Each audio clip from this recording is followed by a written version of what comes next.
Hi hello friends, ఎలా ఉన్నారు? బాగున్నారా? ఈవినింగ్ స్నాక్స్ కోసం ఈరోజు మిరపకాయ బజ్జీ కావాలని అన్నది మా పాప, కాబట్టి మిరపకాయ బజ్జీ చేశాను. ఒక్కసారి ఎలా సింపుల్గా, చాలా సింపుల్గా, ఇంగ్రీడియంట్స్ చాలా తక్కువ, ఎలా చేయాలో ఒకసారి చూసేద్దామా మరి. బజ్జీ మిర్చి ఇలా కట్ చేసి గింజలన్నీ తీసేసుకొని ధనియాల పొడిలో కొంచెం సాల్ట్ కలుపుకొని ఆ కట్ చేసిన మిర్చి లోపల పెట్టాలి. చాలా బాగుంటుంది. ఈ ప్రాసెస్ మేము చేయలేమండి, ఎందుకంటే మాకు చేతులు బాగా మండుతాయి, మా పాపకు కానీ నాకు కానీ. ఎప్పుడు బజ్జీ చేసినా మా వారు మాత్రమే తీస్తారు. ఇది ఒక పెద్ద హెల్ప్ అయితే చేస్తారు. 1/2 కేజీ శనగపిండి, అందులో 1 టేబుల్ స్పూన్ ఎండుమిర్చి పౌడర్ అయితే మా పాప వేసేసింది ఆల్రెడీ. దానికి 1/2 టీ స్పూన్ వరకు ధనియాల పొడి, రుచికి సరిపడంత పైన పిండి. మనం లోపల బజ్జీ మిరపకాయ లోపల ఉప్పును ధనియాల పొడి పెడతాం కదా, పైన పిండికి ఉప్పు ఉండడం కోసం జస్ట్ 1/2 స్పూన్ వరకు అయితే వేసేసి కలుపుతున్నాము. ఇందులో కొంచెం కొంచెం వాటర్ పోసుకొని కలుపుకోవాలి. మనకు నచ్చితే ఇందులో కొత్తిమీర, ఓమ కూడా వేసుకోవచ్చు, కానీ మా పిల్లలకి ఎక్కువ ఇష్టం ఉండదని నేను వేయట్లేదు. ఇలా కొంచెం కొంచెం వాటర్ పోసుకుంటూ, బజ్జీ పిండి ఎలా ఉంటుందో మీకు తెలుసు కదా, కొంచెం ఆ కన్సిస్టెన్సీ వచ్చేసరికి చేసి పెట్టుకోవాలి. ఇది అంతా మా పాపనే చేస్తుంది, కానీ వాయిస్ మాత్రం నేనే చెప్తున్నాను. చెప్పొచ్చు కదా అమ్ములు మా వ్యూవర్స్కి ఎలా చేస్తున్నావో. మాట్లాడవా? మా పాప అలిగిందండి, అందుకే ఏం మాట్లాడట్లేదు. చూడండి, ఈ కన్సిస్టెన్సీలో కలిపి పెట్టుకోవాలి.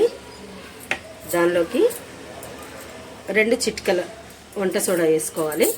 ఇది కూడా మిక్స్ చేసుకొని, మా వారైతే ఇదిగోండి మిర్చి అయితే రెడీ చేశారు. ఈ సైడ్ ఉన్నాయన్నీ గింజలు తీసినవండి, ఈ సైడ్ ఉన్నవి గింజలు తీయలేదు. ఇవి ఎక్కువ కారం ఉండవు కాబట్టి నాకు గింజలు తీయొద్దని చెప్పాను, అందుకని ఇక గింజలు తీయకుండా సపరేట్గా చేసి పెట్టారు. డీప్ ఫ్రైకి ఆయిల్ తీసుకొని మంచిగా పిండిలో ముంచి వేసేసుకుందాము. మా పాప వేస్తుందని ఒక చిన్న టిప్ చెప్పాను. 1 గ్లాస్ తీసుకొని గ్లాస్లో పిండి పోసేసుకొని బజ్జీని ముంచి తీస్తే పిండి మంచిగా మొత్తం పడుతుంది కదా, ఆ ప్రాసెస్ చేద్దామని ఈ విధంగా ప్రిపేర్ చేసాము. ఆయిల్ మంచిగా వేడైంది, నెమ్మదిగా అవుతుంది.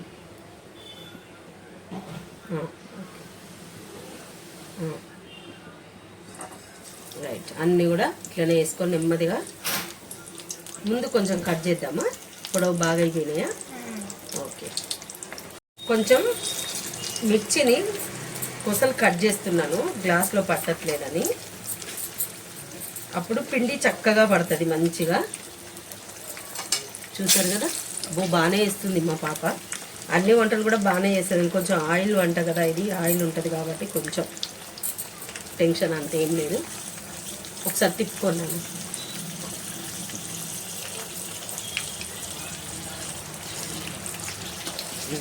నెమ్మదిగా చూడండి, మంచిగా కాలుతుంది. ఇంకా కొంచెం కలర్ వస్తే బాగుంటుంది. మిర్చి అయితే మంచిగా ఫ్రై అయిపోయింది.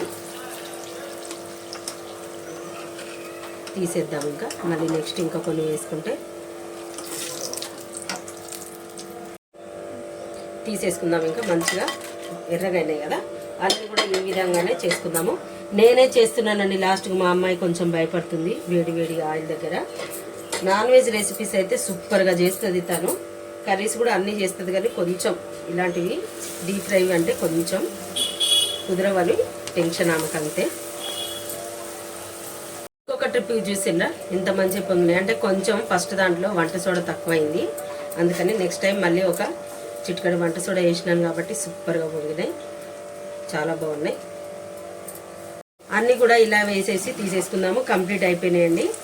మొత్తం ఒక 15-20 అయి ఉండొచ్చు నాకు తెలిసి. 3 ట్రిప్పులు కంప్లీట్ అయిపోయినాయి. తీసేసుకుందాము. ఇంకా వీటికి ఆనియన్స్, కెచప్స్, ఇంకే మా పాప ఏమేమి ప్రిపేర్ చేస్తుందో చూద్దాం.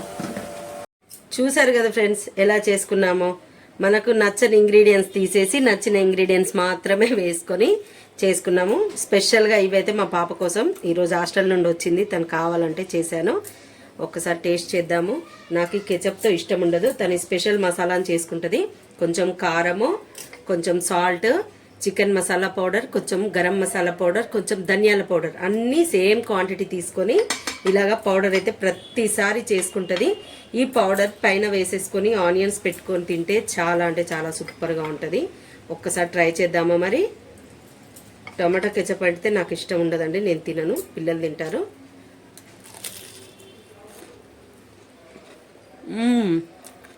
చాలా వేడిగా ఉన్నాయి, పైన క్రంచిగా లోపల సాఫ్ట్గా చాలా సూపర్గా ఉన్నాయి. ఒకసారి మీరు కూడా ఇలా ట్రై చేసి చూడండి. వీడియో మీకు ఖచ్చితంగా నచ్చుతుంది అనుకుంటున్నాను. లైక్ చేయండి, షేర్ చేయండి, సబ్స్క్రైబ్ చేయడం మర్చిపోవద్దు. Thank you for watching.